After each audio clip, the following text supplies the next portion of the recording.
Assalamualaikum warahmatullahi wabarakatuh. Perkenalkan, kami kelompok 4 mempresentasikan hasil dari diskusi kami tentang kutipan catatan kaki dan daftar pusaka. Materi pembahasan kali ini itu berhubungan dengan yang pertama kan, yang kedua catatan kaki, yang ketiga daftar pusaka.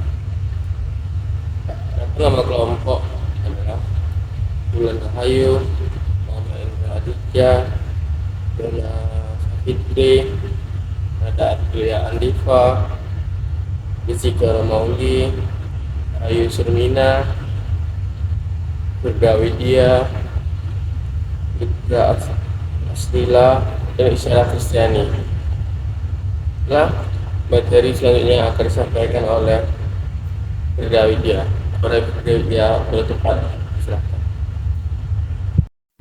Oke, kita masuk ke materi yang pertama, yaitu ada kutipan. Kutipan adalah dapat didefinisikan sebagai pinjaman kalimat atau pendapat dari seseorang pengarang atau ucapan seseorang pengarang yang terkenal baik dalam buku ataupun majalah. Pendapat ini dikemukakan oleh Keraf pada tahun 1994. Materi selanjutnya yaitu jenis kutipan. Yang pertama, kutipan langsung. Kutipan langsung adalah pinjaman pendapatan dengan mengambil secara lengkap kata demi kata, kalimat demi kalimat dari sumber teks aslinya. Yang kedua, kutipan tidak langsung. Kutipan tidak langsung adalah pinjaman pendapat yang mengambil intisarinya saja. Perbedaan kutipan langsung dan tidak langsung. Dari kedua jenis kutipan tersebut dapat disampaikan bahwa kutipan langsung dan tidak langsung memiliki karakteristik yang berbeda. Berdasarkan cara pengutipannya, kutipan langsung secara utuh mengutip teks yang akan dijadikan rujukan, sedangkan kutipan tidak langsung hanya mengambil pokok pikiran atau intisarinya saja. Selanjutnya, teknik mengutip dalam kutipan berdasarkan bentuknya terbagi menjadi dua. 1. Kutipan langsung, 2. Kutipan tidak langsung.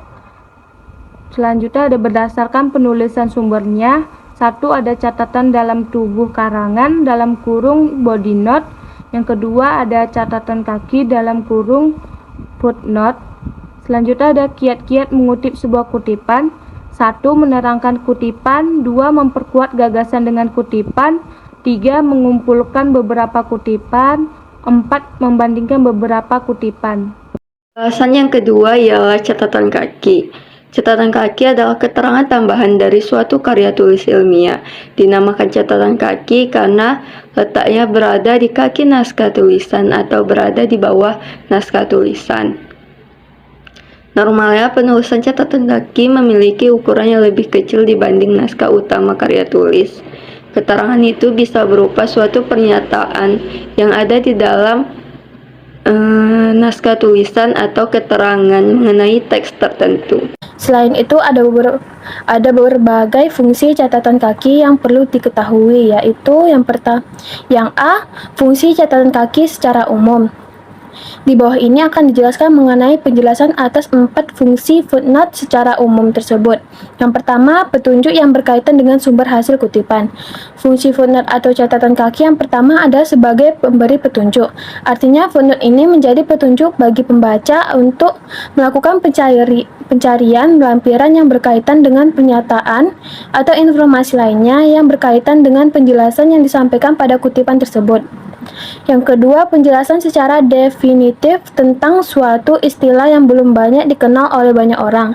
Secara umum, fungsi footnote atau catatan kaki juga sebagai memberi pengetahuan tambahan atau memperluas pengetahuan pembaca yang sebelumnya tidak mengenal atau tidak mengetahui istilah yang kemudian dijelaskan secara terperinci pada footnote tersebut. Yang ketiga, penafsiran atau keterangan lebih lanjut mengenai makna dari istilah dalam kalimat. Setelah memahami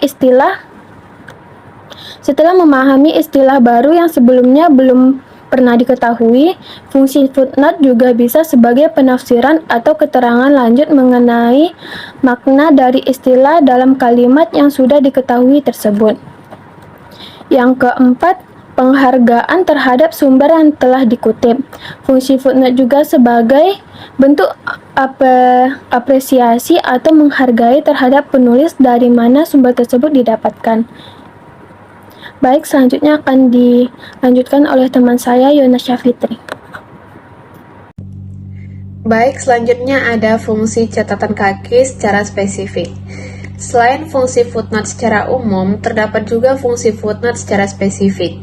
Fungsi footnote secara spesifik sebenarnya dibagi menjadi dua, yaitu fungsi footnote secara akademis dan fungsi footnote secara etika dan moral. Apa saja fungsi-fungsi footnote-nya? Di bawah ini akan dijelaskan bagaimana fungsi footnote secara spesifik. Yang pertama ada fungsi footnote secara akademis, terdiri dari yang pertama yaitu memberikan dukungan argumentasi atau pembuktian. Yang kedua, pembuktian atau rujukan kutipan naskah. Yang ketiga, memperluas makna informasi bahasa dalam naskah. Yang keempat, memberikan adanya bagian lain dalam naskah yang dapat ditelusuri kebenaran faktanya. Yang kelima, menunjukkan objektivitas kualitas karangan.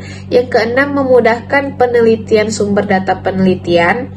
Selanjutnya, memudahkan pembedaan data pustaka dan keterangan tambahan. Yang selanjutnya, mencegah pengulangan penulisan data pustaka, memudahkan peninjauan kembali penggunaan referensi, memudahkan penyuntingan data pustaka, menunjukkan kualitas kecerdasan akademis penulisannya. Yang kedua yaitu masuk ke fungsi footnote secara etika. Yang pertama yaitu pengakuan dan penghargaan kepada penulis sumber informasi. Yang kedua menunjukkan kualitas ilmiah yang lebih tinggi. Yang ketiga menunjukkan kecermatan yang lebih akurat. Yang keempat menunjukkan etika dan kejujuran intelektual, bukan plagiat. Yang terakhir yaitu menunjukkan kesantunan akademis penulisannya. Selanjutnya ada daftar pustaka. Daftar pustaka adalah daftar sumber yang telah digunakan untuk referensi suatu karya tulis ilmiah. Sumber tersebut seperti buku, jurnal, artikel, maupun berita.